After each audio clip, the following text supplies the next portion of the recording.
Hi there, Nancy from N2 Fitness here. I wanted to offer you a stretch today to loosen up the hips in a way that maybe you haven't done before. It's kind of an old-fashioned stretch, but it really works well to loosen up the inner thighs, and if your hips are tight and you're not feeling that mobility, it'll really help with that too. So what you want to do is get a nice wide, the old cheerleader straddle stretch. I'm going to back up so you can see my feet here. I want a big range of motion in my feet, so I've removed my shoes, not just so that you can see my brand new pedicure, but so that I can get a nice point to the toe. Got a nice wide straddle. My hands are forward on the floor in front of me. I often start with a deep breath in and exhale, just to get my body ready to stretch a little bit. Put both hands on the floor in front of me and walk them gently forward until I feel a nice stretch in the inner thighs. Now notice that my chest is up and forward, and I'm going to hold this stretch for about 10 or 20 seconds. And when that's done, I walk it back. I raise one hand up, place the other hand inside the opposite leg for support, and stretch over to the side.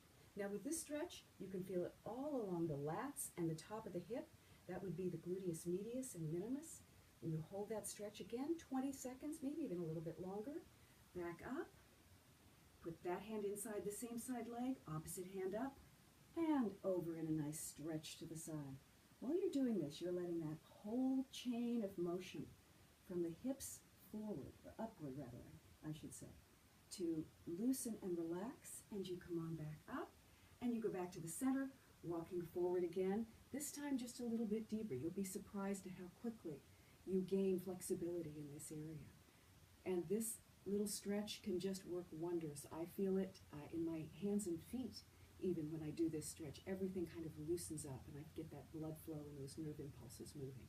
And walking back up. I go through the whole sequence of movements twice, and it just keeps everything moving well. I do a lot of cycling. I do a lot of work on the elliptical for cardio, and those repetitive inline movements can really tighten things up. This straddle stretch is a way to get that lateral kind of movement back in and get those inner thighs not quite so tight, and keep the hips nice and loose so that you can move better. Have a great day.